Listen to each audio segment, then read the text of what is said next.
உலகத்திலேயே ரொம்ப பெருமதி குறைஞ்ச நாணயம் எந்த நாட்டோட அப்படின்னு சொல்லி உங்களுக்கு தெரியுமா? முந்தியெல்லாம் வந்துக்கிட்டு ஒரு நாட்டோட பெருமதி வந்துக்கிட்டு அந்த கவர்மெண்ட் கிட்ட மொத்தமாக எவ்வளவு தங்கம் இருக்குது அப்படின்றத பேஸ் பண்ணி செஞ்சாங்க.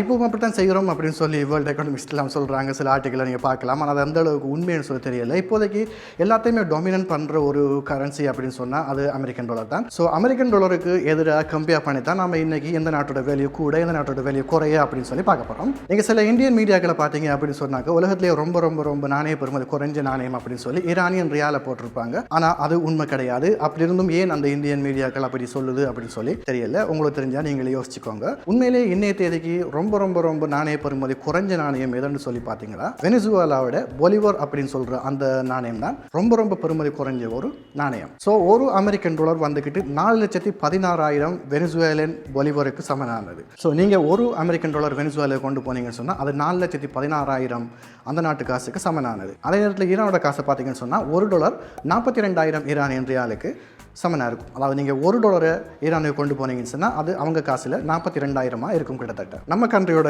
கரன்சியோட இதை ஒப்பிட்டு பார்ப்போம். ஸோ இப்போ நம்மளோட காசு ஸ்ரீலங்கன் ருபீஸ் LKR அப்படின்னு சொல்லி வச்சுக்கிட்டோம்னு சொன்னால் இந்த LKRோட ஒப்பிட்டா கூட ஒரு ஸ்ரீலங்கன் ருபீஸ் வந்துக்கிட்டு வெனிசுவேலன் பொலிவரில் 2,090 வரும். ஸோ நம்மளோட ஸ்ரீலங்கா காசு ₹1 கொண்டுட்டு வெனிசுவேலாக்கு போனீங்க அப்படின்னு சொன்னால் அவங்களோட காசு 2,090 இருக்கும். அதே நேரத்தில் ஈரானுக்கு போனீங்கன்னு சொன்னால் $210 இருக்கும். ஸோ இப்போ அமெரிக்கன் டாலரை விட கூடின பெறுமதி கொண்ட நாடுகள் எதுன்னு சொல்லி பார்த்தீங்கன்னு சொன்னால் ஒரு கொஞ்சம் நாடு இருக்குது.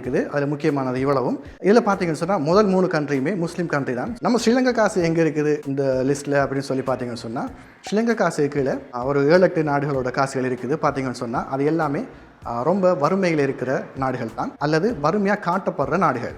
உதாரணமாக நம்மளோட காசு எங்கே இருக்குது, இதுக்குள்ளே இந்த 7 நாடும் 8 நாடும் இருக்குது அப்படின்னு சொல்லி வச்சுக்குவோம். இதில் பார்த்தீங்கன்னு சொன்னால் நம்ம ஸ்ரீலங்கன் ருபீஸோட கரன்சி கீழே தான் இரானியன் கரன்சியும் வருது. ஆனால் இரானியோட இன்ஃப்ராஸ்ட்ரக்சர் அப்புறம் அவங்களோட எஜுகேஷன் லெவல்லாம் பார்த்தீங்கன்னு சொன்னால் அப்புறம் அவங்களோட குவாலிட்டி ஆஃப் லைஃப்லாம் பார்த்தீங்கன்னு சொன்னால் ரொம்பவே ஒரு ஹை லெவலில் இருக்கும். பல வருஷங்களாக அமெரிக்காவை எதிர்த்து தங்களுக்கு தேவையான தாங்களே செஞ்சு கொண்டு ஒரு நாட்டோட இன்ஃப்ராஸ்ட்ரக்சரையும் அப்படியே வச்சுக்கிட்டு ஒரு நாடு தொடர்ச்சியாக முன்னேறதுக்கு என்னென்ன தேவையோ அவ்வளோத்தையும் உருவாக்குற அளவுக்கு, அதாவது தாங்கள் உருவாக்குற அளவுக்கு ஒரு இன்டெலிஜென்ஸான பீப்புள் தான் அங்கே இருக்கிறவங்க. ஸோ நம்ம காசை விட அவங்க காசு குறைவு அப்படின்னு சொல்கிறதால நம்மளை விட அவங்க ஒரு குறைஞ்ச குவாலிட்டி ஆஃப் லைஃப் வாழ்கிறாங்க அப்படின்னு சொல்லி கிடையாது. நம்ம நாட்டு காசு ஏன் இந்த லெவலுக்கு குறைஞ்சது அப்படின்னு சொல்லி பார்த்தீங்கன்னு சொன்னால் என்னை பொறுத்த வரைக்கும் மெயினாக நம்ம ஓட் பண்ணுற விஷயங்களை சொல்லலாம். நம்ம வந்துக்கிட்டு படித்தவனுக்கு ஓட் பண்ணுறது கிடையாது.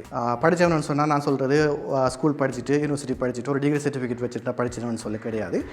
உண்மையிலேயே படிப்புன்னு சொன்னால் நீங்கள் படிக்கிறது உங்களுக்கு விளங்குற ஒருத்தருக்கு நான் ஓட் பண்ணுறது கிடையாது. இப்போ நம்மளோட நிதி அமைச்சர்லேருந்து அடிமட்டத்தில் அன்னைக்கு போன ஒரு நகரசபை உறுப்பினர் வரை நீங்கள் எடுத்து பார்த்தீங்கன்னு சொன்னால் அவங்க கூட பெருசாக படிப்பறிவு இல்லாதவங்களாக தான் இருக்கிறாங்க. ஸோ இன்றைக்கி கரண்ட் எக்கனாமி எங்கே இருக்குது, இன்றைக்கி இந்த 2021ஆம் ஆண்டில் எப்படி எக்கனாமி வேலை செய்யுது என்று சொல்லி புரிஞ்சுக்கிற அளவுக்கு அதுக்கு ஈடு கொடுத்து போகிற அளவுக்கு நம்மளோட பொலிட்டிக்ஸ்லேயோ நம்மளை சுற்றி இருக்கிற கவர்மெண்ட் ஸ்டாஃப்லேயோ இன்டெலிஜென்ட் ஆனவங்க கிடையாது. இன்னும் நம்ம நாட்டுக்கு பேபாலில் வர மணியை கூட நம்ம வித்ரோ பண்ண இயலாத ஒரு லெவலில் தான் இருக்கிறோம்.